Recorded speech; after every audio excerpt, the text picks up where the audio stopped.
ಆಚಾರ್ಯ. ಹರೇನು ನಮಸ್ಕಾರ ಆಚಾರ್ಯ. ಹರೇನು ಶ್ರೀ ಗುರುಭ್ಯೋ ನಮಃ. ಹರಿ ಓಂ.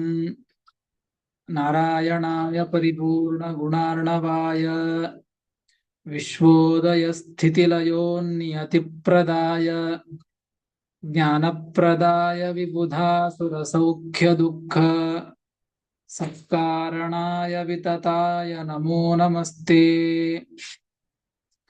ಅಶೇಷ ವಾಗ್ಜಾಡ್ಯಮಲಾಪಹಂತ್ರಿ ನವಂ ನವಂ ಸ್ಪಷ್ಟ ಸುವಾಕ್ಪ್ರದಾಯಿನಿ ಮಮೇಹ ಜಿಹ್ವಾಗ್ರ ಸುರಂಗ ನರ್ತಕಿ ಭವಪ್ರಸನ್ನಾ ವದನೇ ಚ ಮೇ ಶ್ರೀಃ.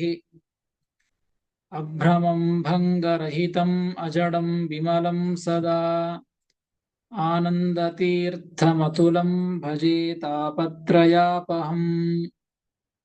ಯಸ್ಯ ವಾಕ್ಕಾಮಧೇನುರ್ನಃ ಕಾಮಿತಾರ್ಥಾನ್ ಪ್ರಯಚ್ಛತಿ ಸೇವೇತಂ ಜಯಯೋಗೀಂದ್ರಂ ಕಾಮಬಾಣಚ್ಛಿದಂ ಸದಾ. ಪೂಜ್ಯಾಯ ರಾಘವೇಂದ್ರಾಯ ಸತ್ಯಧರ್ಮರತಾಯ ಚ ಭಜತಾಂ ಕಲ್ಪವೃಕ್ಷಾಯ ನಮತಾಂ ಕಾಮಧೇನವೇ. ಸತ್ಯಾಭಿಘ್ನಕರಾಬ್ಜೋತ್ಥಾನ್ ಪಂಚಾಶದ್ವರ್ಷಪೂಜಕಾನ್ ಸತ್ಯಪ್ರಮೋದತೀರ್ಥಾರ್ಯಾನ್ ನೌಮಿನ್ಯಾಯಸುಧಾರತಾನ್. ಆಪಾದಮೌಲಿಪರ್ಯಂತಂ ಗುರುಣಾಂ ಆಕೃತಿಂ ಸ್ಮರೇತ್ ತೇನ ವಿಘ್ನಾಃ ಪ್ರಣಶ್ಯಂತಿ ಸಿದ್ಧ್ಯಂತಿ ಚ ಮನೋರಥಾಃ. ಶ್ರೀ ಗುರುಭ್ಯೋ ನಮಃ. ಹರಿ ಓಂ. ಶ್ರೀಮನ್ ಮಹಾಭಾರತ ತಾತ್ಪರ್ಯ ನಿರ್ಣಯದ 2ನೇ ಅಧ್ಯಾಯ ಭಾರತ ವಾಕ್ಯೋದ್ಧಾರ.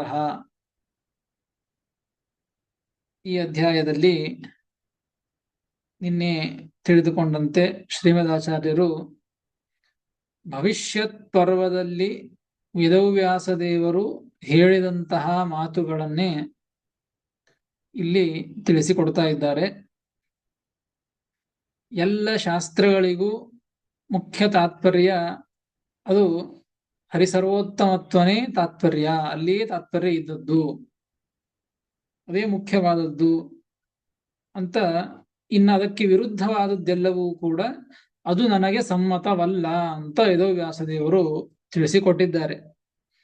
ಹಾಗಾದ್ರೆ ವಿರುದ್ಧವಾದದ್ದು ಸ್ಪಷ್ಟವಾಗಿ ಕಾಣಿಸ್ತದಲ್ಲ ಕೆಲವು ವಿಷಯಗಳು ಅಂತಂದ್ರೆ ಅದು ಹಾಗಲ್ಲ. ಅವು ಬೇರೆ ಬೇರೆ ಭಾಷೆಗಳಿಂದ ಅಂದ್ರೆ ಬೇರೆ ಬೇರೆ ರೀತಿಯಿಂದ ವಿಷಯಗಳನ್ನ ತಿಳಿಸಿಕೊಟ್ಟಿರ್ತದೆ. ಯಾವ ಭಾಷೆಯಿಂದ ಹೇಳಿದ್ದು ಎಂಬುದನ್ನ ಅರ್ಥ ಮಾಡಿಕೊಂಡು ಆ ವಿಚಾರವನ್ನ ತಿಳಿದುಕೊಳ್ಳಬೇಕು ಅಂತ ಹೇಳಿದ್ದು. ಅದರೊಳಗೆ ಹರಿಸರ್ವೋತ್ತಮತ್ವವನ್ನ ಹೇಳುವಂತಹ ವಿಷಯಗಳು ಏನಿವೆಯಲ್ಲ ಇದೆಲ್ಲವನ್ನೂ ಕೂಡ ಸಮಾಧಿ ಭಾಷೆಯಿಂದ ಹೇಳಿದ್ದು. ನಿನ್ನೆ ಬಂತು, ಉಕ್ತೋಯೋ ಮಹಿಮಾ ವಿಷ್ಣೋ ಸತೂಕ್ತೋ ಹಿ ಸಮಾಧಿನ. ಭಗವಂತನ ಮಹಿಮೆಯನ್ನ ಹೇಳಿದಂತಹ ಏನು ವಿಚಾರಗಳು ಬಂದಿರ್ತವೋ ಅವೆಲ್ಲ ವಿಚಾರಗಳು ಕೂಡ ಸಮಾಧಿ ಭಾಷೆಯಿಂದ ಹೇಳಿದ್ದು ಅಂತ ಅರ್ಥ. ಇಷ್ಟು ಆಗಿತ್ತು. ಇನ್ನು ಮುಂದಿನ ಶ್ಲೋಕಕ್ಕೆ ಅವತಾರಿಕೆಯನ್ನ ಕೊಡ್ತಾರೆ. ಶೈವಿ ಶಿವ ಸಂಬಂಧಿನಿ ತದುತ್ಕರ್ಷ ಪ್ರತಿಪಾದಿನಿ ಸಾ ದರ್ಶನ ಭಾಷಾ ಇತಿ ಕಥಿತ ಇತಿ ಶೇಷಃ. ಹರಿಸರ್ವೋತ್ತಮತ್ವ ಅಂದ್ರೆ ವಿಷ್ಣುವಿನ ಮಹಿಮೆಯನ್ನ ಕೊಂಡಾಡಿದ್ದು ಅದು ಸಮಾಧಿ ಭಾಷೆಯಿಂದ. ಇನ್ನ ದರ್ಶನ ಭಾಷೆಯಿಂದ ಅಂತಂದ್ರೆ ಯಾವುದು ಅಂದ್ರೆ ಶಿವ ಸಂಬಂಧಿಯಾದಂತಹ ಉತ್ಕರ್ಷ ಅಂದ್ರೆ ರುದ್ರದೇವರಿಗೆ ಉತ್ಕರ್ಷವನ್ನ ಹೇಳಿದ್ದು, ಅನ್ಯದೇವರಿಗೆ ಉತ್ಕರ್ಷವನ್ನ ಹೇಳಿದಂತಹ ವಿಚಾರಗಳೇನಿವೆಯಲ್ಲ ಇದನ್ನ ಹೇಳಿದ್ದು ದರ್ಶನ ಭಾಷಾ. ಆ ರೀತಿಯಿಂದ ಅದನ್ನ ಹೇಳಿದ್ದು ಅಂತ ಹೇಳ್ತಾ ಇದ್ದಾರೆ. ಅದನ್ನ ಹೇಳ್ತಾರೆ ಅಂದ್ರೆ ಅವತಾರಿಕೆಯನ್ನು ಕೊಡುವಾಗ ದರ್ಶನಾದಿ ಭಾಷೋಕ್ತಸ್ಯ ಗ್ರಾಹ್ಯಾಗ್ರಾಹ್ಯತ್ವಾದಿನ ತದ್ಗತಿಂ ಆಹ. ಈ ಮುಂದಿನ ಶ್ಲೋಕದಲ್ಲಿ ದರ್ಶನ ಭಾಷೆಯಿಂದ ಹೇಳಿದಂತಹ ಏನು ಗ್ರಂಥಗಳಿವೆಯೋ ಆ ಗ್ರಂಥಗಳಲ್ಲಿ ಯಾವುದು ಗ್ರಾಹ್ಯ ಯಾವುದು ಅಗ್ರಾಹ್ಯ, ಯಾವುದನ್ನ ಸ್ವೀಕಾರ ಮಾಡಬೇಕು ಯಾವುದನ್ನ ತ್ಯಾಗ ಮಾಡಬೇಕು ಎಂಬುದನ್ನ ತಿಳಿಸಿಕೊಡ್ತಾ ಇದ್ದಾರೆ. 121ನೆಯ ಶ್ಲೋಕ. ಶೈವ ದರ್ಶನಮಾಲಂಭ್ಯ ಕ್ವಚಿತ್ ಶೈವೀ ಕಥೋದಿತಾ ಸಮಾಧಿಭಾಷಯೋಕ್ತಂ ಯತ್ ತತ್ಸರ್ವಂ ಗ್ರಾಹ್ಯಮೇವ ಚ. ಶೈವ ದರ್ಶನಮಾಲಂಬ್ಯ ಕ್ವಚಿತ್ ಶೈವೀ ಕಥೋದಿತಾ ಸಮಾಧಿಭಾಷಯೋಕ್ತಂ ಯತ್ ತತ್ಸರ್ವಂ ಗ್ರಾಹ್ಯಮೇವ ಹಿ ಎಂಬುದಾಗಿ 121ನೆಯ ಶ್ಲೋಕ. ಪದವಿಭಾಗ. ಶೈವ ದರ್ಶನಂ ಆಲಂಬ್ಯ ಕ್ವಚಿತ್ ಶೈವೀ ಕಥಾ ಉದಿತ ಸಮಾಧಿಭಾಷಯ ಉಕ್ತಂ ಯತ್ ತತ್ ಸರ್ವಂ ಗ್ರಾಹ್ಯಂ ಏವ ಹಿ ಎಂಬುದಾಗಿ ಪದವಿಭಾಗ.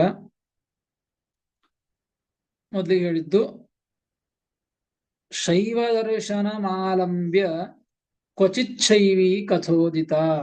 ಕೆಲವೊಂದು ಕಡೆಗೆ ಶೈವ ದರ್ಶನ, ಶೈವಶಾಸ್ತ್ರ ಅಂತ ಅರ್ಥ.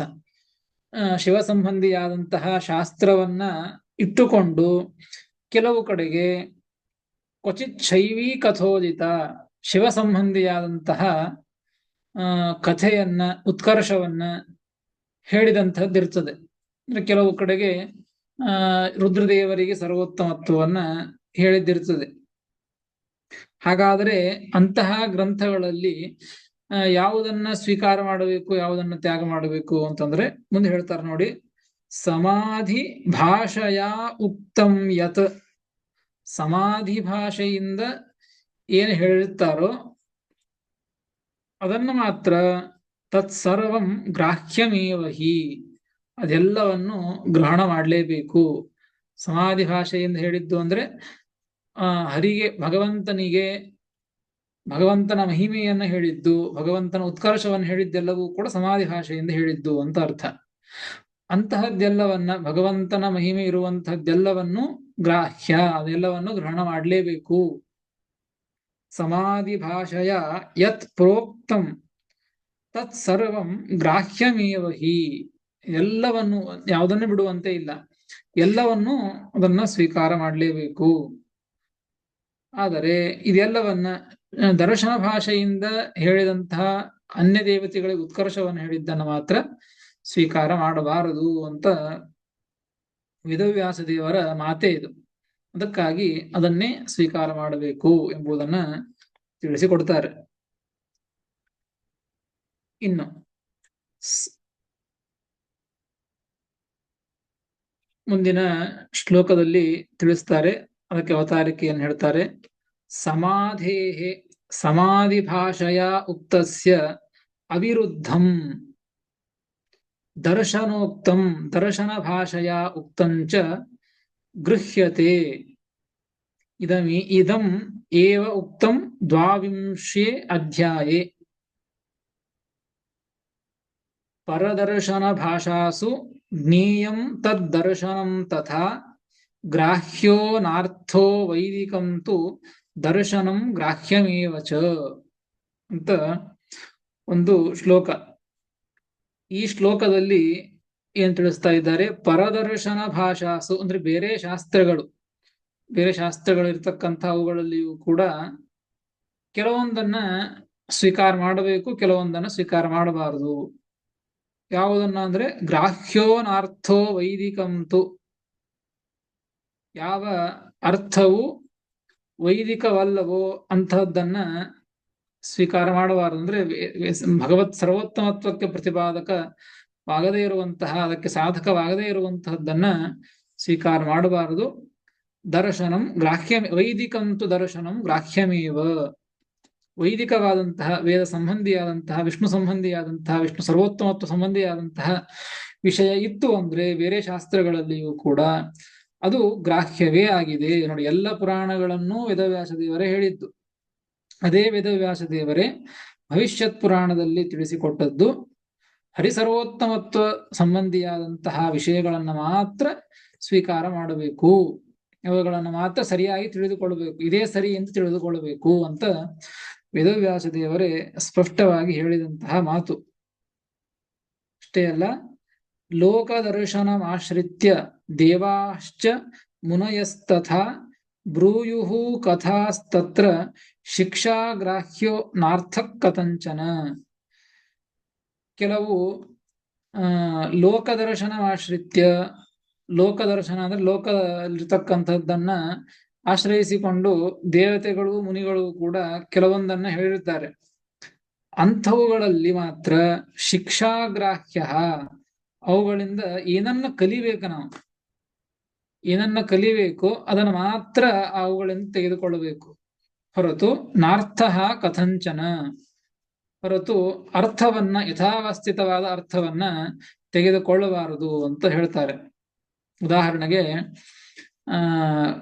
ಕೃಷ್ಣ ಪರಮಾತ್ಮ ಕಂಸನನ್ನ ಸಂಹಾರ ಮಾಡಿ ಆದ ಮೇಲೆ ತನ್ನ ತಂದೆ ತಾಯಿಗಳು ವಸುದೇವ ದೇವಕಿಯರನ್ನ ಕಾರಾಗೃಹದಿಂದ ಮೋಚನೆ ಮಾಡ್ತಾನೆ.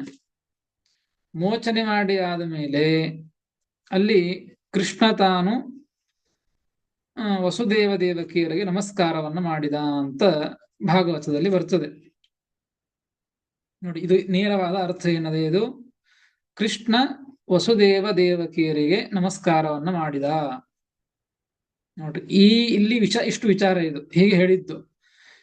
ನೀವು ವಸುದೇವ ದೇವಕಿಯರಿಗೆ ನಮಸ್ಕಾರ ಮಾಡಿದ ಅಂದ ಮಾತ್ರಕ್ಕೆ ವಸುದೇವ ದೇವಕಿಯರು ದೊಡ್ಡವರು, ಕೃಷ್ಣ ಚಿಕ್ಕವ ಅಂತ ಹೀಗೆ ಇಲ್ಲಿ ಅರ್ಥವನ್ನ ಗ್ರಹಣ ಮಾಡಬಾರದು ಅಂತ ಅರ್ಥ. ಇದನ್ನೇ ಹೇಳಿದ್ದು. ಇದನ್ನ ಕೆಲವು ವಿಚಾರಗಳನ್ನ ಕೇವಲ ಅರ್ಥವನ್ನ ಗ್ರಹಣ ಮಾಡಬಾರದು. ಇಲ್ಲಿ ಮಾತ್ರ ಶಿಕ್ಷಾಗ್ರಾಹ್ಯ, ಏನನ್ನ ತಿಳಿಸಿಕೊಡ್ಲಿಕ್ಕತ್ತಿದ್ದಾನೆ ಭಗವಂತ ಅದನ್ನ ಮಾತ್ರ ತಿಳಿದುಕೊಳ್ಳಬೇಕು. ಏನ್ ತಿಳಿಸಿಕೊಡ್ತಾ ಇದ್ದಿದ್ದೀನಿ? ತಂದೆ ತಾಯಿಗಳಿಗೆ ತಾ ಮಗನಾಗಿ ಅವತಾರವನ್ನು ಮಾಡಿದ್ದಾನೆ ಭಗವಂತ, ಅದಕ್ಕೆ ನಮಸ್ಕಾರವನ್ನ ಮಾಡಬೇಕು ಅಂತ ತಿಳಿಸಿಕೊಡ್ತಾ ಇದ್ದದ್ದು. ಅದನ್ನ ಮಾತ್ರ ತಿಳಿದುಕೊಳ್ಳಬೇಕು, ಅದನ್ನ ಶಿಕ್ಷಣವನ್ನ ಪಡೆದುಕೊಳ್ಳಬೇಕು, ಹೊರತು ಕೃಷ್ಣ ನಮಸ್ಕಾರ ಮಾಡಿದ, ಅದಕ್ಕೆ ಕೃಷ್ಣ ಚಿಕ್ಕವ ಅಂತ ಹೀಗೆ ಅರ್ಥವನ್ನ ಗ್ರಹಣ ಮಾಡಬಾರದು. ಶಿಕ್ಷಾಗ್ರಾಹ್ಯ ಅಂತ ಹೀಗೆ ವಿಚಾರವನ್ನ ತಿಳಿಸ್ತಾರೆ. ಹೀಗಾಗಿ ಇತಿ ವಕ್ಷಮಾಣತ್ವ ಲೋಕದರ್ಶನ ಭಾಷಾಪಿ ಜ್ಞೇಯ, ಅದಕ್ಕೆ ಲೋಕದರ್ಶನ ಭಾಷೆಯನ್ನು ಇಟ್ಟುಕೊಳ್ಳಬೇಕು. 3 ಭಾಷೆಯನ್ನ ಹೇಳಿದ್ದು: ಸಮಾಧಿ ಭಾಷೆ, ದರ್ಶನ ಭಾಷೆ, ಕುಹ್ಯ ಭಾಷೆ ಅಂತ ಹೇಳಿದ್ದು. ಅದರೊಳಗೆ ಈ ಲೋಕದರ್ಶನ ಭಾಷೆಯನ್ನು ಇಟ್ಟುಕೊಳ್ಳಬೇಕು. ಲೋಕದಲ್ಲಿ ಹೇಗಿರ್ತದೋ ಅದನ್ನ ತಿಳಿಸುವುದಕ್ಕಾಗಿ ಶಾಸ್ತ್ರಗಳಲ್ಲಿ ಕೆಲವು ಕಥೆಗಳನ್ನ, ಕೆಲವು ವಿಚಾರಗಳನ್ನ ತಿಳಿಸಿಕೊಟ್ಟಿರ್ತಾರೆ. ಅದನ್ನೇ ಹೇಳಿದ್ದೀಗ ಮುಂದಿನ ಶ್ಲೋಕದಲ್ಲಿ ಇದೇ ವಿಚಾರವನ್ನೇ ಹೇಳ್ತಾ ಇದ್ದಾರೆ. 122ನೆಯ ಶ್ಲೋಕದಲ್ಲಿ ಅವಿರುದ್ಧಂ ಸಮಾಧೇಸ್ತು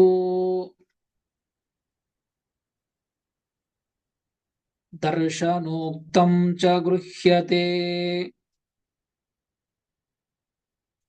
ಆದ್ಯಂತಯೋರ್ವಿರುದ್ಧಂ ಯತ್ ದರ್ಶನಂ ತದುದಾಹೃತಂ. ಅವಿರುದ್ಧಂ ಸಮಾಧೇಸ್ತು ದರ್ಶನೋಕ್ತಂ ಚ ಗೃಹ್ಯತೆ ಆದ್ಯಂತಯೋರ್ವಿರುದ್ಧಂ ಯತ್ ದರ್ಶನಂ ತದುದಾಹೃತಂ ಎಂಬುದಾಗಿ 122ನೆಯ ಶ್ಲೋಕ. ಪದ ವಿಭಾಗ: ಅವಿರುದ್ಧಂ ಸಮಾಧೇಃ ತು ದರ್ಶನೋಕ್ತಂ, ಇದೇ ಶಬ್ದ ಅದು, ದರ್ಶನೋಕ್ತಂ ಚ ಗೃಹ್ಯತೆ ಆದ್ಯಂತಯೋಃ ವಿರುದ್ಧಂ ಯತ್ ದರ್ಶನಂ ತದುದಾಹೃತಂ ಎಂಬುದಾಗಿ ಪದ ವಿಭಾಗ. ಆಗ ಹೇಳಿದಂತಹ ವಿಚಾರ ಅವಿರುದ್ಧಂ ಸಮಾಧೇಸ್ತು, ದರ್ಶನೋಕ್ತಂ ಚ ಗೃಹ್ಯತೆ. ನೋಡಿ, ಸಮಾಧೇಹೇ ಅವಿರುದ್ಧಂ. ಸಮಾಧಿ ಭಾಷೆ ಅಂದ್ರೆ ವಿಷ್ಣುವಿನ ಮಹಿಮೆಗಳನ್ನ ಹೇಳುವಂತಹದ್ದು. ಅದನ್ನ ಸಮಾಧಿ ಭಾಷೆ ಅಂತ ಕರೆದದ್ದು. ಅಂತಹ ಸಮಾಧಿ ಭಾಷೆಗೆ ಯಾವ ವಿಚಾರವು ಅವಿರುದ್ಧಂ, ವಿರುದ್ಧವಲ್ಲವೋ, ಅಂದ್ರೆ ಬೇರೆ ಶಾಸ್ತ್ರಗಳಲ್ಲಿಯೂ ಕೂಡ ಇಂತಹ ವಿಚಾರಗಳು ಸಮಾಧಿ ಭಾಷೆಗೆ, ಭಗವಂತನ ಮಹಿಮೆಗೆ, ಭಗವತ್ ಸರ್ವೋತ್ತಮತ್ವಕ್ಕೆ ವಿರುದ್ಧ ಅಂತ ಆಗ್ತಿರೋದಿಲ್ಲವೋ, ಅವಿರುದ್ಧವಾಗಿ ಇರ್ತವೋ, ಅವುಗಳನ್ನ ದರ್ಶನೋಕ್ತಂ, ದರ್ಶನ ಭಾಷೆಗಳಲ್ಲಿ, ದರ್ಶನ ಗ್ರಂಥಗಳಲ್ಲಿ ಹೇಳಿದಂತಹ ಆ ವಿಚಾರಗಳನ್ನು ಗೃಹ್ಯತೆ, ಅವುಗಳನ್ನ ಸ್ವೀಕಾರ ಮಾಡ್ಲಿಕ್ಕೆ ಬರ್ತದೆ. ಅವು ಏನಾಗಿರ್ಬೇಕು? ಅವು ಸಮಾಧಿ ಭಾಷೆಗೆ ವಿರುದ್ಧವಾಗಿ ಇರಬಾರದು, ಹರಿಸರ್ವೋತ್ತಮತ್ವಕ್ಕೆ, ಭಗವದ್ ಮಹಿಮೆಗೆ ವಿರುದ್ಧವಾಗಿ ಇರಬಾರದು. ಅಂಥವುಗಳನ್ನು ಸ್ವೀಕಾರ ಮಾಡ್ಲಿಕ್ಕೆ ಬರ್ತದೆ. ಅವುಗಳಿಗೆ ವಿರುದ್ಧವಾಗಿ ಇತ್ತು ಅಂದ್ರೆ ಅವುಗಳನ್ನ ಸ್ವೀಕಾರ ಮಾಡಬಾರದು ಎಂಬುದನ್ನ ತಿಳಿಸಿಕೊಟ್ಟಿದ್ದಾರೆ. ಹಾಗಾದರೆ ಇಲ್ಲೇನ್ ಹೇಳಿದ್ದಿಲ್ಲಿ, ಸಮಾಧಿ ಭಾಷೆಗೆ ಯಾವುದು ಅವಿರುದ್ಧವೋ ಅದು ದರ್ಶನೋಕ್ತಂ, ದರ್ಶನ ಭಾಷೆಯಲ್ಲಿ ಹೇಳಿದ್ರೂ ಕೂಡ, ಬೇರೆ ಶಾಸ್ತ್ರಗಳಲ್ಲಿ ಹೇಳಿದ್ರೂ ಕೂಡ ಅದನ್ನ ಸ್ವೀಕಾರ ಮಾಡಬೇಕು ಅಂತ ಹೇಳ್ತಾ ಇದ್ದಾರೆ. ಹಾಗಾದ್ರೆ ದರ್ಶನ ಭಾಷಾ ಅಂದ್ರೆ ಏನು? ಸಮಾಧಿ ಭಾಷಾ ಅಂದ್ರೆ ಭಗವನ್ ಮಹಿಮೆಯನ್ನ ಹೇಳಿದ್ದನ್ನ ಸಮಾಧಿ ಭಾಷೆ ಅಂತ ಕರೆದದ್ದು. ದರ್ಶನ ಭಾಷಾ ಅಂದ್ರೆ ಯಾವುದನ್ನ ಕರಿಬೇಕು, ಯಾವುದನ್ನ ತಿಳಿದುಕೊಳ್ಳಬೇಕು ಅಂತಂದ್ರೆ ಅದನ್ನ ಮುಂದಿನ 2 ಪಾದಗಳಿಂದ ತಿಳಿಸಿಕೊಟ್ಟದ್ದು. ಆದ್ಯಂತಯೋರ್ ವಿರುದ್ಧಂ ಯತ್ ದರ್ಶನಂ ತದುದಾಹೃತಂ. ಯಾವುದನ್ನ ದರ್ಶನ ಅಂತ ತಿಳಿದುಕೊಳ್ಳಬೇಕು ಅಂದ್ರೆ ಹೇಳ್ತಾ ಇದ್ದಾರೆ, ಆದ್ಯಂತಯೋಹೋ ವಿರುದ್ಧಂ ಯತ್. ಆದ್ಯಂತಯೋಹೋ ಅನ್ಲಿಕ್ಕೆ ಒಂದು ಶಾಸ್ತ್ರದ, ಒಂದು ಗ್ರಂಥದ ಆದಿಯಲ್ಲಿ ಅಂದ್ರೆ ಉಪಕ್ರಮದಲ್ಲಿ, ಅಂತ್ಯದಲ್ಲಿ ಅಂದ್ರೆ ಉಪಸಂಹಾರದಲ್ಲಿ, ಕೊನೆಯಲ್ಲಿ, ಆರಂಭದಲ್ಲಿ ಕೊನೆಯಲ್ಲಿ ಅಂತ ಅರ್ಥ. ನೋಡ್ರಿ, ಆದ್ಯಂತಯೋಹೋ ಅನ್ಲಿಕ್ಕೆ ಬರೀತಾರೆ ಉಪಕ್ರಮೆ ಮತ್ತು ಉಪಸಂಹಾರ, ಅಂತ್ಯ ಅನ್ಲಿಕ್ಕೆ. ಉಪಕ್ರಮೆ ವಿಷ್ಣು ಉತ್ತಮತ್ವಂ, ಅಂತೆ ಶಿವೋತ್ತಮತ್ವಂ. ನೋಡ್ರಿ, ಆದ್ಯಂತಯೋರ್ ವಿರುದ್ಧಂ ಅಂತ ಇದೆ ಶ್ಲೋಕದಲ್ಲಿ. ಆದ್ಯಂತಗಳಿಗೆ ವಿರುದ್ಧವಾಗಿ ಇತ್ತು ಅಂದ್ರೆ ಆದಿಯಲ್ಲಿ, ಉಪಕ್ರಮದಲ್ಲಿ ಒಂದು ತರಹ, ಉಪಕ್ರಮದಲ್ಲಿ ಹೇಳ್ತಾ ಇದ್ದಾರೆ ಉಪಕ್ರಮೇ ವಿಷ್ಣೂತ್ತಮತ್ವಂ. ಉಪಕ್ರಮದಲ್ಲಿ ಅಂದ್ರೆ ಪ್ರಾರಂಭದಲ್ಲಿ, ಒಂದು ಶಾಸ್ತ್ರ ಗ್ರಂಥದಲ್ಲಿ ಪ್ರಾರಂಭದ ಭಾಗದಲ್ಲಿ ವಿಷ್ಣುವಿಗೆ ಸರ್ವೋತ್ತಮತ್ವವನ್ನ ಹೇಳ್ತಾ ಇರ್ತದೆ. ಕೊನೆ ಭಾಗದಲ್ಲಿ ಅಂತೆ ಶಿವೋತ್ತಮತ್ವಂ, ಕೊನೆ ಭಾಗದಲ್ಲಿ ಶಿವನಿಗೆ ಉತ್ತಮತ್ವವನ್ನು ಹೇಳ್ತಾ ಇರ್ತದೆ. ಅಥವಾ ಆದೌ ಶಿವೋತ್ತಮತ್ವಂ ಅಂತೆ ವಿಷ್ಣು ಉತ್ತಮತ್ವಂ, ಅಥವಾ ಆದಿ ಭಾಗದಲ್ಲಿ ಕೆಲವು ಗ್ರಂಥಗಳಲ್ಲಿ ಶಿವನಿಗೆ ಉತ್ತಮತ್ವವನ್ನು ಹೇಳಿ ಅಂತ ಭಾಗದಲ್ಲಿ ವಿಷ್ಣುವಿಗೆ ಉತ್ತಮತ್ವವನ್ನ ಹೇಳ್ತಾ ಇತ್ತು ಅಂದ್ರೆ ಯತ್ರ ವಿಷ್ಣುತ್ತಮತ್ವಂ ವಾ ಯತ್ರ ಉಕ್ತಂ ತದ್ ದರ್ಶನ ಭಾಷಾ ಇತ್ಯುಕ್ತಂ. ಅದನ್ನ ದರ್ಶನ ಭಾಷಾ ಅಂತ ತಿಳಿದುಕೊಳ್ಳಬೇಕು. ಯಾವ ಶಾಸ್ತ್ರದಲ್ಲಿ, ಯಾವ ಗ್ರಂಥದಲ್ಲಿ ಆದಿಯಲ್ಲಿ ವಿಷ್ಣುತ್ತಮತ್ವ, ಅಂತ್ಯದಲ್ಲಿ ಶಿವೋತ್ತಮತ್ವ, ಅಥವಾ ಆದಿಯಲ್ಲಿ ಶಿವೋತ್ತಮತ್ವ, ಅಂತ್ಯದಲ್ಲಿ ವಿಷ್ಣುತ್ತಮತ್ವವನ್ನ ಪ್ರತಿಪಾದನೆ ಮಾಡಿರ್ತದೋ ಅಂತಹ ಭಾಷೆ ಅದು ದರ್ಶನ ಭಾಷಾ ಅಂತ ಆಗ್ತದೆ. ಇದು ದರ್ಶನ ಭಾಷೆಯ ಲಕ್ಷಣ. ಅದನ್ನೇ ಹೇಳಿದ್ದು ಶ್ಲೋಕದಲ್ಲಿ. ಆದ್ಯಂತಯೋರ್ ವಿರುದ್ಧಂ ಯತ್, ಆದ್ಯಂತಗಳಿಗೆ ವಿರುದ್ಧ, ಆದ್ಯಂತಗಳಲ್ಲಿ ವಿರುದ್ಧವಾಗಿ ಇತ್ತು ಅಂದ್ರೆ ಯತ ಯಾವುದು ವಿರುದ್ಧವಾಗಿರ್ತದೋ ಅಂತಹ ಶಾಸ್ತ್ರ, ಅಂತಹ ಗ್ರಂಥ, ತತ ದರ್ಶನಂ ಉದಾಹೃತಂ, ಅದನ್ನು ದರ್ಶನ ಅಂತ ಕರೆದದ್ದು. ಅದನ್ನ ಹೇಳಿದ್ರು, ತೇನ ಆದ್ಯಂತಯೋರ್ ವಿರುದ್ಧಾರ್ಥ ಪ್ರತಿಪಾದಕಂ ದರ್ಶನಂ ಇತ್ಯೇಕಂ ಲಕ್ಷಣಂ. ಆದ್ಯಂತಗಳಿಗೆ ವಿರುದ್ಧವಾಗಿ ಇತ್ತು ಅಂದ್ರೆ ಅದನ್ನ ದರ್ಶನ ಅಂತ, ಈ ರೀತಿಯಾಗಿ ದರ್ಶನದ ಲಕ್ಷಣವನ್ನ ಈ ಶ್ಲೋಕದಲ್ಲಿ ತಿಳಿಸಿಕೊಟ್ಟಿದ್ದಾರೆ. ಆದ್ಯಂತಯೋ ವಿರುದ್ಧಂ ಯದ್ ದರ್ಶನಂ ತದುದಾಹೃತಂ. ಇದು ಒಂದು ರೀತಿಯಾಗಿ ದರ್ಶನ ಭಾಷೆ ಅನ್ಲಿಕ್ಕೆ ಇದು ಒಂದು ರೀತಿಯಾದಂತಹ ಲಕ್ಷಣವನ್ನ ಹೇಳಿದ್ದು. ದ್ವಿತೀಯ ಲಕ್ಷಣಂ ಆಹ, ಮುಂದಿನ ಶ್ಲೋಕದಲ್ಲಿ ಮತ್ತೊಂದು ರೀತಿಯಿಂದ ತಿಳಿಸಿಕೊಡ್ತಾರೆ. ದರ್ಶನ ಭಾಷಾ ಅಂತಂದ್ರೆ, ದರ್ಶನ ಅಂದ್ರೆ ಏನು ಅನ್ಲಿಕ್ಕೆ ಮತ್ತೊಂದು ಲಕ್ಷಣವನ್ನ ಹೇಳ್ತಾ ಇದ್ದಾರೆ. ದ್ವಿತೀಯ ಲಕ್ಷಣಂ ಮಾಹ ದರ್ಶನೀತಿ. 123ನೇಯ ಶ್ಲೋಕ. ದರ್ಶನಾಂತರ ಸಿದ್ಧಂ ಚ ಗುಹ್ಯ ಭಾಷಾನ್ಯಥಾ ಭವೇತ್ ತಸ್ಮಾದ್ ವಿಷ್ಣೋರ್ಹಿ ಮಹಿಮಾ ಭಾರತೋಕ್ತ ಯಥಾರ್ಥತಃ ಎಂಬುದಾಗಿ ದರ್ಶನಾಂತರ ಸಿದ್ಧಂ ಚ ಗುಹ್ಯ ಭಾಷಾನ್ಯಥಾ ಭವೇತ್ ತಸ್ಮಾದ್ ವಿಷ್ಣೋರ್ಹಿ ಮಹಿಮಾ ಭಾರತೋಕ್ತ ಯಥಾರ್ಥತಃ ಎಂಬುದಾಗಿ 123ನೇಯ ಶ್ಲೋಕ. ಪದವಿಭಾಗ.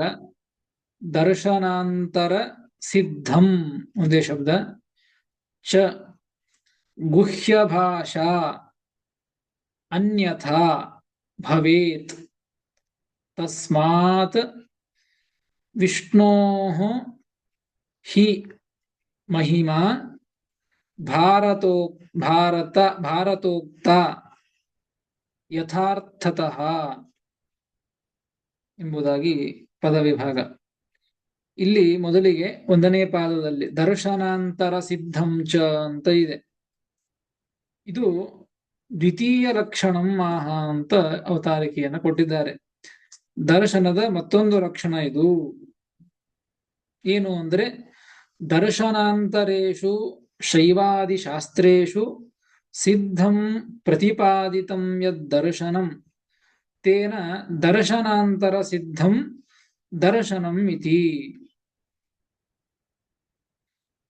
ದರ್ಶನ ಶಬ್ದಕ್ಕೆ ಶಾಸ್ತ್ರ ಅಂತ ಅರ್ಥ ಇದೆ. ಇಲ್ಲಿ ದರ್ಶನ ಭಾಷಾ ಅಂತ ಅದರ ಲಕ್ಷಣವನ್ನ ಹೇಳ್ತಾ ಇದ್ದದ್ದು. ದರ್ಶನಾಂತರೇಶು ಅಂದ್ರೆ ಶೈವಾದಿ ಶಾಸ್ತ್ರೇಶು, ಶೈವ ಮೊದಲಾದಂತಹ ಶಾಸ್ತ್ರಗಳಲ್ಲಿ ಸಿದ್ಧಂ ಪ್ರತಿಪಾದಿತಂ ಯದ್ ದರ್ಶನಂ, ಅಲ್ಲಿ ಸಿದ್ಧವಾದಂತಹ ಏನೋ ಒಂದು ವಿಚಾರಗಳಿರ್ತಾವೋ, ತೇನ ದರ್ಶನಾಂತರ ಸಿದ್ಧಂ ದರ್ಶನಂ ಇತಿ. ಬೇರೆ ರೀತಿಯಿಂದ ಸಿದ್ಧವಾಗುವಂತಹವುಗಳು, ಶೈವಾದಿ ಶಾಸ್ತ್ರಗಳಲ್ಲಿ ಸಿದ್ಧವಾದಂತಹದ್ದೇ ಮತ್ತೊಂದು ಶಾಸ್ತ್ರಗಳಲ್ಲಿ ಯದ್ ದರ್ಶನಂ ತೇನ ದರ್ಶನಾಂತರ ಸಿದ್ಧಂ, ಮತ್ತೊಂದು ಅದೇ ರೀತಿಯಾದಂತಹ ವಿಷ್ಣು ಸರ್ವೋತ್ತಮತ್ವಕ್ಕೆ ವಿರುದ್ಧವಾಗಿ ಮತ್ತೊಂದು ಕಡೆಗೆ ಹೇಳಿರ್ತದೆ. ಅಂತಹ ಅರ್ಥದಿಂದ ಇದೇನೋ ಒಂದು ಮತ್ತೊಬ್ಬರಿಗೆ ಸರ್ವೋತ್ತಮತ್ವ ಹೇಳ್ತಾ ಇದ್ದಾರೋ, ಶಿವನಿಗೆ ಸರ್ವೋತ್ತಮತ್ವವನ್ನ ಹೇಳ್ತಾ ಇದ್ದಾರೋ ಅಂತಹದ್ದು ಅದು ದರ್ಶನ ಭಾಷಾ ಅಂತ. ಇದು 2ನೇ ಲಕ್ಷಣ. ಮೊದಲನೇ ಹೇಳಿದ್ದು ಆದ್ಯಂತಗಳಲ್ಲಿ ವಿರುದ್ಧವಾಗಿ ಇತ್ತು ಅಂದ್ರೆ ಅಲ್ಲಿ ಹೇಳಿದಂತಹ ವಿಚಾರ ಅದು ದರ್ಶನ ಭಾಷಾ ಅಂತ. ಇನ್ನು ದರ್ಶನಾಂತರೇಶು ಶೈವಾದಿ ಶಾಸ್ತ್ರಗಳಲ್ಲಿ ಸಿದ್ಧವಾದಂತಹ ಅಂದ್ರೆ ಪ್ರತಿಪಾದಿತವಾದಂತಹ ಯಾವ ವಿಚಾರ ಇದೆಯೋ ಅದೇ ವಿಚಾರವನ್ನೇ ಮತ್ತೊಂದು ಶಾಸ್ತ್ರದಿಂದಲೂ ಹೇಳ್ತಾ ಇದ್ದಾಗ ಆ ಅರ್ಥವನ್ನ ದರ್ಶನ ಭಾಷಾ, ಅದನ್ನ ದರ್ಶನ ಅಂತ ಕರೀತಾರೆ ಎಂಬುದಾಗಿ ದರ್ಶನ ಭಾಷೆಯ ಸ್ವರೂಪವನ್ನ ತಿಳಿಸಿಕೊಟ್ರು. ಒಟ್ಟು 3 ಭಾಷೆಗಳು ಅಂತ ಹೇಳಿದ್ದು, ಸಮಾಧಿ ಭಾಷೆ, ದರ್ಶನ ಭಾಷೆ ಅಂತ ಹೇಳಿ 2ನೇದ್ದಾಯ್ತು. ಅದರ ಬಗ್ಗೆ ತಿಳಿಸಿಕೊಟ್ರು. ಇನ್ನ 3ನೇದಾಗಿ ಗುಹ್ಯ ಭಾಷಾ ಅಂತ ಹೇಳಿ ಅದರ ವಿಚಾರವನ್ನ ತಿಳಿಸ್ತಾರೆ. ಗುಹ್ಯ ಭಾಷಾ ಲಕ್ಷಣಂ ಆಹ, ಗುಹ್ಯ ಭಾಷೆಯ ಲಕ್ಷಣವನ್ನ ಹೇಳ್ತಾ ಇದ್ದಾರೆ. ಗುಹ್ಯ ಭಾಷಾ ಅನ್ಯಥಾ ಭವೇತ್. ಗುಹ್ಯ ಭಾಷಾ ಇದು ಬೇರೆ ರೀತಿಯಾಗಿ ಇರ್ತದೆ. ಗುಹ್ಯ ಭಾಷಾ ಅಂದ್ರೆ ಏನು ಅಂತಂದ್ರೆ ಅದಕ್ಕೆ ಅದರ ವಿವರಣೆಯನ್ನ ಟಿಪ್ಪಣಿಕಾರರು ಕೊಡ್ತಾರೆ. ಅನ್ಯಥಾ ಪ್ರದೃಶ್ಯಮಾನಾತ್ ಅರ್ಥಾತ್ ಅನ್ಯಾರ್ಥ ಪ್ರತಿಪಾದಿಕ ಗುಹ್ಯ ಭಾಷಾ ಇತಿ. ಮೇಲ್ನೋಟಕ್ಕೆ ಬೇರೆ ರೀತಿಯಿಂದ ಅರ್ಥ ತೋರ್ತಾ ಇರ್ತದೆ. ಅನ್ಯಥಾ ಪ್ರದೃಶ್ಯಮಾನಾದ ಅರ್ಥಾತ್, ಆ ಅರ್ಥದಿಂದ ಬೇರೆ ಅರ್ಥ ನಮಗೆ ತಿಳಿದು ಬರ್ತಾ ಇರ್ತದೆ. ಮೇಲ್ನೋಟಕ್ಕೆ ಒಂದು ಅರ್ಥ ತಿಳಿದು ಬರ್ತಾ ಇರ್ತದೆ, ಅದು ನಿಜವಾದಂತಹ ಅರ್ಥ ಇರೋದಿಲ್ಲ ಆ ಶ್ಲೋಕಕ್ಕೆ. ಇನ್ನು ಅದರಿಂದ ವಿರುದ್ಧವಾದಂತ ಬೇರೆ ಅರ್ಥ ಇರ್ತದೆ. ಅದೇ ನಿಜವಾದಂತಹ ಆ ಶ್ಲೋಕಕ್ಕೆ ಅದಕ್ಕೆ ಅಭಿಪ್ರಾಯ ಇರ್ತದೆ. ಅದನ್ನ ಗುಹ್ಯ ಭಾಷಾ ಅಂತ ಕರೆದದ್ದು. ಶಾಸ್ತ್ರದಲ್ಲಿ ಕೆಲವು ಕಡೆಗೆ ಬಂದಿರ್ತದೆ, ಅದನ್ನು ಹೇಳಿರ್ತಾರೆ. ಒಂದು ಉದಾಹರಣೆಯನ್ನ ಕೊಡೋದಾದರೆ, ಒಂದು ಶ್ಲೋಕ ಇದೆ, ಉಚ್ಚಿಷ್ಟಂ ಶಿವ ನಿರ್ಮಾಲ್ಯಂ ಅಂತ ಒಂದು ಶ್ಲೋಕ ಬರ್ತದೆ. ಯಾವುದು ಭಾರಿ ಪವಿತ್ರವಾದಂತಹವುಗಳು, ಯಾವುದು ಭಾರಿ ಶ್ರೇಷ್ಠವಾದಂತಹವುಗಳು ಅಂತ ವಿಚಾರ ಬಂದಾಗ ಒಂದು ವಿಚಾರವನ್ನ ಹೇಳುವಂತಹದ್ದು. ಉಚ್ಚಿಷ್ಟಂ ಶಿವ ನಿರ್ಮಾಲ್ಯಂ ಅಂತ ಒಂದು ಶ್ಲೋಕ. ಉಚ್ಚಿಷ್ಟ ಇದು ಬಹಳ ಶ್ರೇಷ್ಠವಾದದ್ದು ಅಂತ. ಉಚ್ಚಿಷ್ಟ ಅಂದ್ರೆ ಎಂಜಲು ಅಂತ ಅರ್ಥ. ಈ ಎಂಜಲು ಭಾರಿ ಪವಿತ್ರವಾದದ್ದು, ಶ್ರೇಷ್ಠವಾದದ್ದು ಅಂತ ಅನಿಸ್ಬಿಡ್ತದೆ ಮೇಲ್ನೋಟಕ್ಕೆ. ಹಾಗಾದರೆ ಹೇಳುವಂಥವರಿಗೆ ಎಂಜಲು ಶ್ರೇಷ್ಠ ಅಂತ ಹೇಳುವಂತಹ ಉದ್ದೇಶ ಇರೋದಿಲ್ಲ. ಆ ಉಚ್ಚಿಷ್ಟ ಶಬ್ದಕ್ಕೆ ಯಾವ ಎಂಜಲು ಅಂತಂದ್ರೆ, ಈ ಆಕಳಿನ ಹಾಲನ್ನ ಕರು ಕುಡಿದು ಹೋಗ್ತದೆ. ಕರು ಕುಡಿದು ಹೋದಾಗ ಆ ಕರು ಕುಡಿದಾಗ ಅದು ಎಂಜಲು, ಕರುವಿನ ಎಂಜಲು ಅಂತ ಅರ್ಥ. ಆ ಎಂಜಲಾದಾಗಲೇನೆ ಆ ಹಾಲನ್ನ ಸ್ವೀಕಾರ ಮಾಡ್ಲಿಕ್ಕೆ ಬರ್ತದೆ. ಕರು ಕುಡಿಯಲಾರದೇನೆ ಆ ಹಾಲನ್ನ ಸ್ವೀಕಾರ ಮಾಡ್ಲಿಕ್ಕೆ ಬರೋದಿಲ್ಲ. ಹೀಗಾಗಿ ಅದು ಶುದ್ಧವಾದದ್ದು, ಪವಿತ್ರವಾದದ್ದು ಅಂತ ಅರ್ಥ. ಉಚ್ಚಿಷ್ಟಂ ಶಿವ ನಿರ್ಮಾಲ್ಯಂ. ಶಿವ ನಿರ್ಮಾಲ್ಯ ಇದು ಖರೆ ಅಗ್ರಾಹ್ಯ ಅಂತ ಹೇಳ್ತದೆ ಶಾಸ್ತ್ರ. ದೇವರ ನಿರ್ಮಾಲ್ಯವನ್ನ ಸ್ವೀಕಾರ ಮಾಡಬೇಕು ಅಂತ ಹೇಳ್ತದೆ, ಶಿವ ನಿರ್ಮಾಲ್ಯವನ್ನ ಸ್ವೀಕಾರ ಮಾಡಬಾರದು ಅಂತ ಇದ್ದದ್ದು. ಹಾಗಾದ್ರೆ ಶಿವ ನಿರ್ಮಾಲ್ಯ ಇದು ಪವಿತ್ರವಾದದ್ದು, ಶ್ರೇಷ್ಠವಾದದ್ದು ಅಂದ್ರೆ ಅದನ್ನು ಸ್ವೀಕಾರ ಮಾಡಬೇಕು ಅಂತ ಅರ್ಥ ಆಗ್ತದೆ. ಅದಕ್ಕೆ ಅರ್ಥ ಶಿವ ನಿರ್ಮಾಲ್ಯ ಅಂದ್ರೆ ರುದ್ರದೇವರಿಗೆ ಏರಿಸಿದಂತಹ ಗಂಧಾದಿಗಳಾಗ್ಲಿ, ಪುಷ್ಪಾದಿಗಳಾಗ್ಲಿ, ಅನೇಕ ಅವುಗಳನ್ನ ಇಲ್ಲಿ ಹೇಳ್ತಾ ಇದ್ದದ್ದಲ್ಲ. ಶಿವ ನಿರ್ಮಾಲ್ಯ ಅಂದ್ರೆ ಗಂಗಾದೇವಿ ಅಂತ ಅರ್ಥ. ಗಂಗಾದೇವಿಯನ್ನ ತಲೆ ಮೇಲೆ ಹೊತ್ತುಕೊಂಡಿದ್ದಾರೆ, ಅದಕ್ಕೆ ಆ ಗಂಗಾದೇವಿಯನ್ನು ತಲೆ ಹೊತ್ತುಕೊಂಡಿದ್ದಕ್ಕೆ ಅದು ನಿರ್ಮಾಲ್ಯ ಅಂತ ಹೇಳ್ತಾ ಇದ್ದದ್ದು. ಅದು ಬಹಳ ಶ್ರೇಷ್ಠ, ಗಂಗಾ ನೀರು ಬಹಳ ಶ್ರೇಷ್ಠ ಅಂತ ಅರ್ಥ. ಹೀಗೆ ಆ ಶ್ಲೋಕದಲ್ಲಿ ಬೇರೆ ಬೇರೆ ವಿಚಾರಗಳನ್ನ ತಿಳಿಸಿ ಮೇಲೆ ನೋಡುವಂತಹ ಅರ್ಥನೇ ಬೇರೆ ಇರ್ತದೆ, ಆದರೆ ಹೇಳುವಂತಹ ಅಭಿಪ್ರಾಯ ಬೇರೆ ಅರ್ಥ ಇರ್ತದೆ. ಹೀಗೆ ಹೇಳುವಂತಹ ಶ್ಲೋಕಗಳನ್ನ, ಇಂತಹವುಗಳನ್ನ ಗುಹ್ಯ ಭಾಷಾ ಅಂತ ಕರೀತಾರೆ. ಅಂದ್ರೆ ಹೇಳಿದ್ದು ಅನ್ಯಥಾ ಪ್ರದೃಶ್ಯಮಾನಾದ್ ಅರ್ಥಾತ್ ಅನ್ಯಾರ್ಥ ಪ್ರತಿಪಾದಿಕ ಗುಹ್ಯ ಭಾಷಾ ಇತಿ. ಅದನ್ನ ಗುಹ್ಯ ಭಾಷಾ ಅಂತ ಕರೆದದ್ದು. ಈ ರೀತಿಯಾಗಿ ಮೂರು ಭಾಷೆಗಳನ್ನ, ಮೂರು ಭಾಷೆಗಳು ಯಾವ್ಯಾವು ಏನೇನು ಅಂತ ತಿಳಿಸಿಕೊಟ್ರು. ಸಮಾಧಿ ಭಾಷಾ, ದರ್ಶನ ಭಾಷಾ, ಗುಹ್ಯ ಭಾಷಾ ಅಂತ ಈ ರೀತಿಯಾಗಿ. ಪ್ರಸಕ್ತ ನಮಗೆ ಬೇಕಾಗಿದ್ದೇನೀಗ ಹರಿಸರ್ವೋತ್ತಮತ್ವವನ್ನು ಪ್ರತಿಪಾದನೆ ಮಾಡುವಂತಹ ಭಾಷೆ ಇದು ಸಮಾಧಿ ಭಾಷೆ. ಅದಕ್ಕೆ ಹೇಳಿದ್ದು ತಸ್ಮಾತ್ ವಿಷ್ಣೋರ್ಹಿ ಮಹಿಮಾ ಭಾರತೋಕ್ತ ಯಥಾರ್ಥತಃ. ಆದ್ದರಿಂದ ಭಗವಂತನ ಮಹಿಮೆಯನ್ನ ಏನು ಮಹಾಭಾರತದಲ್ಲಿ ಹೇಳಿದ್ದಾರೋ ಇದನ್ನ ಯಥಾವಸ್ಥಿತವಾಗಿ ತಿಳಿದುಕೊಳ್ಳಬೇಕು. ಹೇಗೆ ಹೇಳಿರ್ತಾರೋ ನೇರವಾಗಿ ಹಾಗೆ ತಿಳಿದುಕೊಳ್ಳುವುದು, ಅದನ್ನ ಸಮಾಧಿ ಭಾಷೆ ಅಂತ ಕರೆದದ್ದು. ಹರಿಸರ್ವೋತ್ತಮತ್ವವನ್ನ ನೇರವಾಗಿ ಹೇಳಿದ್ದಾಗ ಅದನ್ನ ಸರಿಯಾಗಿ ಅದೇ ರೀತಿ ತಿಳಿದುಕೊಳ್ಳಬೇಕು. ಭಾರತೋಕ್ತ ಯಥಾರ್ಥತಃ ತಸ್ಮಾತ್ ವಿಷ್ಣೋ ಮಹಿಮಾ ಭಾರತೆ ಪ್ರೋಕ್ತಃ ಇತಿ ಯತ್ ತತ್ ಯಥಾರ್ಥತಃ ಯಥಾರ್ಥಂ ಸತ್ಯಂ ಇತ್ಯರ್ಥಃ. ಎಲ್ಲಿ ಯಾವುದೇ ಶಾಸ್ತ್ರದಲ್ಲಿ ಆಗಲಿ, ಮಹಾಭಾರತದಲ್ಲಿ ಆಗಲಿ ಬಂದಂತಹ ವಿಷ್ಣು ಸರ್ವೋತ್ತಮತ್ವವನ್ನ, ವಿಷ್ಣುವಿನ ಮಹಿಮೆಯನ್ನ ಹೇಳಿದ್ದು ಈ ಸಮಾಧಿ ಭಾಷೆಯಿಂದ ಹೇಳಿದ್ದರಿಂದ ಅದನ್ನ ಯಥಾರ್ಥವೇ ಎಂದು ಸತ್ಯವೇ ಎಂದು ತಿಳಿದುಕೊಳ್ಳಬೇಕು. ಅದನ್ನು ಮತ್ತೊಂದು ರೀತಿಯಿಂದ ಅರ್ಥವನ್ನ ವ್ಯತ್ಯಾಸ ಮಾಡಿಕೊಳ್ಳೋದಲ್ಲ, ಅದೇ ರೀತಿಯಾಗಿ ಅದನ್ನ ತಿಳಿದುಕೊಳ್ಳಬೇಕು ಅಂತ ಹೀಗೆ ವೇದವ್ಯಾಸದೇವರೇ ಹೇಳಿದ್ದು. ಹೀಗೆ ನಾನೇ ಮೂರು ರೀತಿಯಿಂದ ಶಾಸ್ತ್ರಗಳಲ್ಲಿ ಅರ್ಥವನ್ನ ಹೇಳಿರ್ತೇನೆ. ಹೀಗಾಗಿ ಭಗವನ್ ಮಹಿಮೆಗೆ ವಿರುದ್ಧವಾದದ್ದು ನನಗೆ ಸಮ್ಮತವಲ್ಲ. ಯಾವುದು ಭಗವಂತನ ಮಹಿಮೆಯನ್ನು ಸಮಾಧಿ ಭಾಷೆಯಿಂದ ಹೇಳಿರ್ತೇನೋ ಅದೇ ನನಗೆ ಸಮ್ಮತವಾದದ್ದು ಅಂತ ಸ್ಪಷ್ಟವಾಗಿ ಭವಿಷ್ಯತ್ ಪರ್ವದಲ್ಲಿ ವೇದವ್ಯಾಸದೇವರು ತಿಳಿಸಿಕೊಟ್ಟಿದ್ದಾರೆ. ಹೀಗಾಗಿ ಈ ಒಂದು ವಚನಗಳಿಂದಲೂ ಕೂಡ ಹರಿಸರ್ವೋತ್ತಮತ್ವ ಇದು ಸಿದ್ಧವಾಗ್ತದೆ. ಈ ವಿಷಯದೊಳಗೆ ಭವಿಷ್ಯತ್ ಪರ್ವವು ಕೂಡ ಪ್ರಮಾಣವಾಗ್ತದೆ ಎಂಬುದನ್ನ ಶ್ರೀಮದಾಚಾರ್ಯರು ಆ ಪ್ರಮಾಣಗಳನ್ನ, ಭವಿಷ್ಯತ್ ಪರ್ವದಲ್ಲಿ ಬಂದಂತಹ ಪ್ರಮಾಣಗಳನ್ನ ಉದಾಹರಣೆಯನ್ನ ಮಾಡಿದ್ದಾರೆ. ಇದೇ ರೀತಿಯಾಗಿ ಮತ್ತೆ ಮುಂದೆ ತಾರತಮ್ಯವನ್ನ ತಿಳಿಸಿಕೊಡುತ್ತಾರೆ. ಈ ಹರಿಸರ್ವೋತ್ತಮತ್ವವನ್ನು ಅನೇಕ ಪ್ರಮಾಣಗಳನ್ನ ಕೊಟ್ಟು ಅದನ್ನ ನಿರ್ಣಯವನ್ನ ಮಾಡಿದ್ದಾರೆ ಶ್ರೀಮದಾಚಾರ್ಯರು. ಮುಂದೆ ತಾರತಮ್ಯ ಕ್ರಮದಲ್ಲಿ ನಂತರದಲ್ಲಿ ಯಾರು ಉತ್ತಮರು ಎಂಬುದನ್ನ ಪ್ರಮಾಣಗಳನ್ನ ಕೊಟ್ಟು ಉದಾಹರಣೆ ಮಾಡಿ ಅದನ್ನ ಸಮರ್ಥನೆಯನ್ನು ಮಾಡ್ತಾರೆ. ಅದನ್ನು ಮತ್ತೆ ನಾಳೆ ತಿಳಿದುಕೊಳ್ಳೋಣ ಅಂತ ಹೇಳ್ತೇನೆ. ಶ್ರೀಕೃಷ್ಣ ಅರ್ಪಣಮಸ್ತು. ಹರಯೇ ನಮಃ. ಶ್ರೀಕೃಷ್ಣ ಹರಿಯೇ ನಮಃ. ನಮಸ್ಕಾರ.